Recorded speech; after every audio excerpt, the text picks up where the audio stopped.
जय श्री कृष्ण। ओम नमः शिवाय। ओम नमो भगवते वासुदेवाय नमः। र साथीहरू, आज यस भिडियोमा चाहिँ हामीले सम्पूर्ण भागवत गीताको पाठ गर्नेछौँ र यसमा भएका सबै कुराहरू विस्तृत रूपमा म हजुरलाई बताउन गइरहेको छु।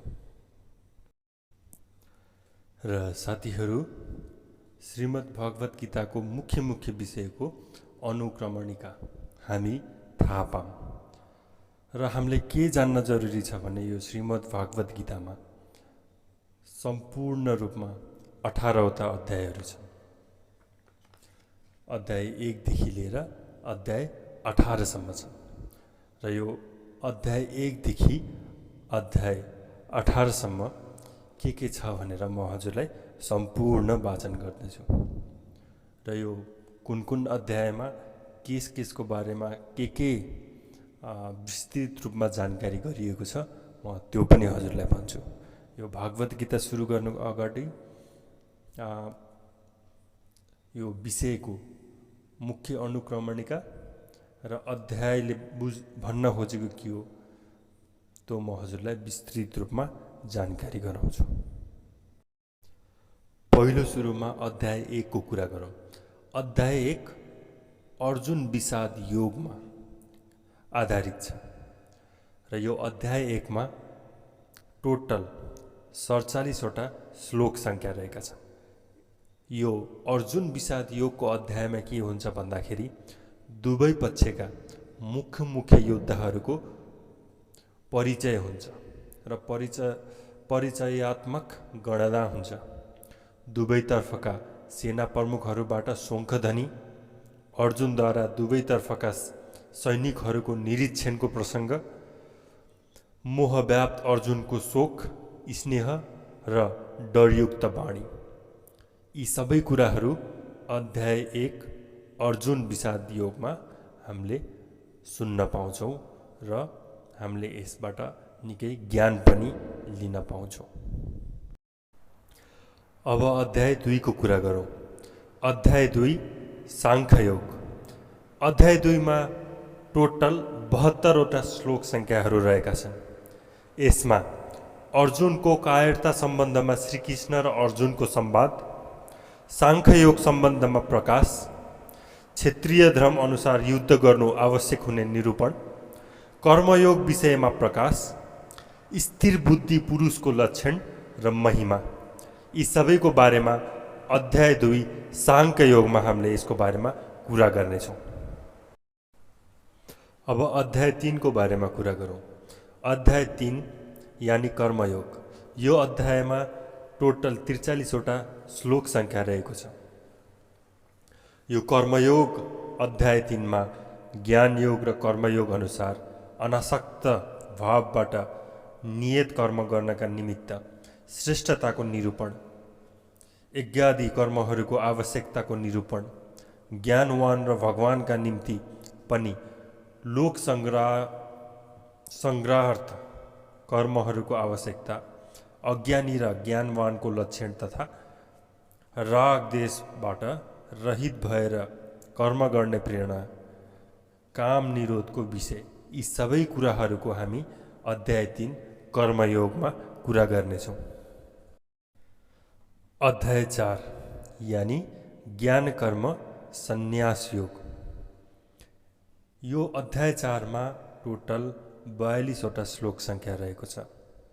यसमा सगुण भगवानको प्रभाव र कर्मयोगीको विषय, योगी महात्मा पुरुषहरूको आचरण र महिमा, फलसहित छुट्टा यज्ञहरूको बयान र ज्ञानको महिमा, यसको बारेमा हामी अध्याय 4 ज्ञान कर्म सन्यास योगमा कुरा गर्नेछौँ। अध्याय 5 यानी कर्म सन्यास योग। यो अध्यायमा 29वटा श्लोक संख्या रहेको छ। यसमा हामीले के को बारेमा बुझ्न सक्छौँ भन्दाखेरि साङ्ख्य योग र कर्मयोगको निरूपण, साङ्ख्य योगी र कर्मयोगीको लक्षण र महिमा, ज्ञान योग सम्बन्धमा भक्तियुक्त ध्यान योगको बयान, यीहरूको बारेमा हामी अध्याय 5 कर्म सन्यास योगमा विस्तृत रूपमा पढ्नेछौँ र जानकारी लिनेछौँ। अब कुरा गरौँ अध्याय 6 को। अध्याय 6 मा आत्मसंयोग योगको कुरा गर्छौँ। यस अध्यायमा टोटल 47 वटा श्लोक संख्या रहेको छ। यसमा कर्मयोगको विषय र योगारूढ पुरुषको लक्षण, ध्यान योगको विषय विस्तारमा, मनोनिग्रह सम्बन्धमा योग भ्रष्ट पुरुषको गतिको सम्बन्ध तथा ध्यान योगको महिमाको बारेमा हामीले विस्तृत रूपमा कुरा गर्नेछौँ। अध्याय 7 मा ज्ञान विज्ञान योगको कुरा गर्छौँ। ज्ञान विज्ञान योगमा टोटल श्लोक संख्या 30 वटा रहेको छ र यो अध्याय 7 ज्ञान विज्ञान योगमा विज्ञान सहित ज्ञान बारे, सबै पदार्थहरूमा कारण रूपबाट भगवानको व्यापकता बारे, राक्षसी स्वभाव हुनेको निन्दा र भगवान भक्तहरूको प्रशंसा, अरू देवताहरूको उपासना सम्बन्धी विषय, भगवानको प्रभाव र स्वरूपलाई नजान्नेहरूको निन्दा र जान्नेहरूको महिमा बारेको बारेमा हामी अध्याय 7 ज्ञान विज्ञान योगमा कुरा गर्नेछौँ। अध्याय 8 यानी अक्षर ब्रह्म योग। अध्याय 8 मा टोटल 28 वटा श्लोक संख्या रहेको छ। यो अक्षर ब्रह्म योगमा ब्रह्म, अध्यात्म, कर्म आदि विषयमा अर्जुनका 7 प्रश्न र तिनको उत्तर बारे, भक्ति योगको विषय शुक्ल र कृष्ण मार्ग बारेको हामी विस्तृत रूपमा जानकारी तथा अध्ययन गर्नेछौँ। अध्याय 9 यानी राजविद्या राजगुरु योग। यो अध्याय 9 मा टोटल 34 वटा श्लोक संख्या रहेको छ। यसमा प्रभावसहित ज्ञानको विषय, जगत उत्पत्तिको विषय, भगवानको तिरस्कार गर्ने आसुरी यानी राक्षसी प्रवृत्ति हुनेलाई निन्दा र दैवी प्रकृति भएकालाई भगवत भजनको प्रकार, सर्वात्म रूपबाट प्रभावित भगवानका स्वरूपको वर्णन, सकाम र निष्काम उपासनाको फलबारे र निष्काम भागवत व्यक्तिको बारे यानी निष्काम भगवत भक्तिको बारे, यी सबैहरूको बारेमा हामी अध्याय 9 यानी राजविद्या राजगुरु योग यसमा हामी विस्तृत रूपमा कुरा गर्नेछौँ। अध्याय 10 यानी विभूति योग। यो अध्याय 10 विभूति योगमा टोटल श्लोक संख्या 42 वटा रहेका छन्। यसमा भगवानका विभूति र योग शक्ति बारे कथन र ती जानेपछिको फल र प्रभावसहित भक्ति योगको कथन, अर्जुनद्वारा भगवानको स्तुति तथा विभूति र योग शक्ति बनाउनका निम्ति प्रार्थना, भगवानद्वारा आफ्ना विभूतिहरूको योग शक्ति बारे कथन, यिनीहरूको सम्पूर्ण जानकारी हामीले अध्याय 10 विभूति योगबाट लिन सक्छौँ र लिन्छौँ पनि। अध्याय 11 विश्वरूप दर्शन योग। यो अध्याय 11 विश्वरूप दर्शन योगमा टोटल 55 वटा श्लोक संख्या रहेका छन्। यसमा विश्वरूपको दर्शनका निमित्त अर्जुनको प्रार्थना, भगवानद्वारा आफ्नो विश्वरूपको वर्णन, सञ्जयद्वारा धृतराष्ट्रलाई विश्वरूपको बयान, अर्जुनद्वारा भगवानको विश्वरूपको दर्शन र स्तुति, भगवानद्वारा आफ्नो प्रभावको वर्णन र अर्जुनलाई युद्धका निम्ति प्रोत्साहन, डराइसकेका अर्जुनद्वारा भगवानको स्तुति गर्दै पुनः चतुर्भुज रूपको दर्शनका लागि प्रार्थना, भगवानद्वारा आफ्नो विश्वरूपको दर्शनको महिमाको बयान तथा चतुर्भुज र सन्य रूप देखाउनु, बिना अनन्य भक्तिले चतुर्भुज रूपको दर्शन मुस्किलले हुने र फलसहित अनन्य भक्तिको वर्णन, यी सबै कुराहरू हामी अध्याय 11 विश्वरूप दर्शन योगमा पढ्नेछौँ। अध्याय 12 भक्ति योग। यो अध्याय 12 भक्ति योगमा 20 वटा श्लोक संख्या रहेको छ। यसमा साकार र निराकार उपासकहरूमा उत्तमताको निर्णय र भगवान प्रतिको उपायबारे, भगवान प्राप्त पुरुषहरूको लक्षण, यिनीहरूको बारेमा हामीले अध्याय 12 भक्ति योगमा कुरा गर्नेछौँ। अध्याय 13 क्षेत्र क्षेत्रज्ञ विभाग योग। यो अध्याय 13 मा 37वटा श्लोक संख्या रहेको छन्। यसमा ज्ञानसहित क्षेत्र क्षेत्रज्ञको विषय, ज्ञानसहित प्रकृति पुरुषको विषयमा हामी विस्तृत रूपमा कुरा गर्नेछौँ। अध्याय 14 गुणत्रय विभाग योग। यो अध्याय 14 मा 27वटा श्लोक संख्या रहेको छ।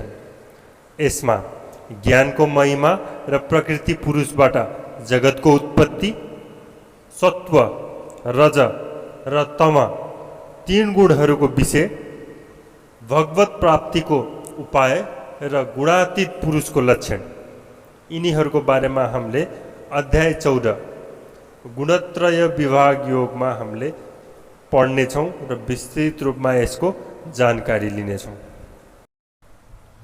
अध्याय 15 पुरुषोत्तम योग। यस अध्यायमा 20वटा श्लोक संख्या रहेका छन्। यसमा संसार विच्छेको कथन र भगवान प्राप्तिको उपाय, जीवात्माको विषय, प्रभावसहित परमेश्वरका स्वरूपहरूको विषय, छेर अक्षर पुरुषोत्तमको विषय, यी विस्तृत विषयको बारेमा अध्याय 15 पुरुषोत्तम योगमा विस्तृत रूपमा हामीले पढ्नेछौँ र जानकारी लिनेछौँ। अध्याय 16 दैवासुर सम्पद विभाग योग। यस अध्याय 16 मा 24वटा श्लोक संख्या रहेका छन्। यसमा फलसहित दैवी र आसुरी सम्पदाको कथन, आसुरी सम्पदाका लक्षण र तिनको अधोगतिको कथन, शास्त्र विपरीत आचरण र त्याग्न र शास्त्रानुकूल आचरण गर्नका निमित्त प्रेरणा, यी सबैको ज्ञान अध्याय 16 दैवासुर सम्पद विभाग योगमा पाइनेछ। अध्याय 17 श्रद्धात्रय विभाग योग। यस अध्याय 17 मा 28वटा श्लोक संख्या रहेका छन्। श्रद्धाको र शास्त्र विपरीत घोर तप गर्नेहरूको विषय, आहार, यज्ञ, तप र दानका छुट्टा छुट्टै भेद, ओम तत्सतको प्रयोगको व्याख्या, यिनीहरूको सबै ज्ञान अध्याय 17 श्रद्धात्रय विभाग योगमा पाइनेछ। अध्याय 18 मोक्ष सन्यास योग। यस अध्याय 18 मा कुल 78वटा श्लोक संख्या रहेका छन्।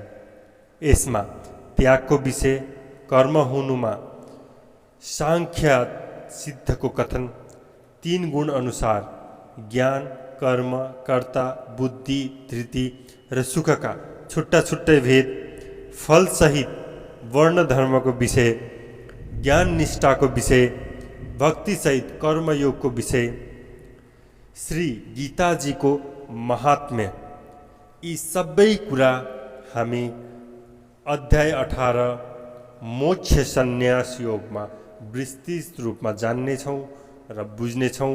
र यो अध्याय 18 मोक्ष सन्यास योग गीताको, श्री भागवत गीताको अन्तिम अध्याय पनि हो।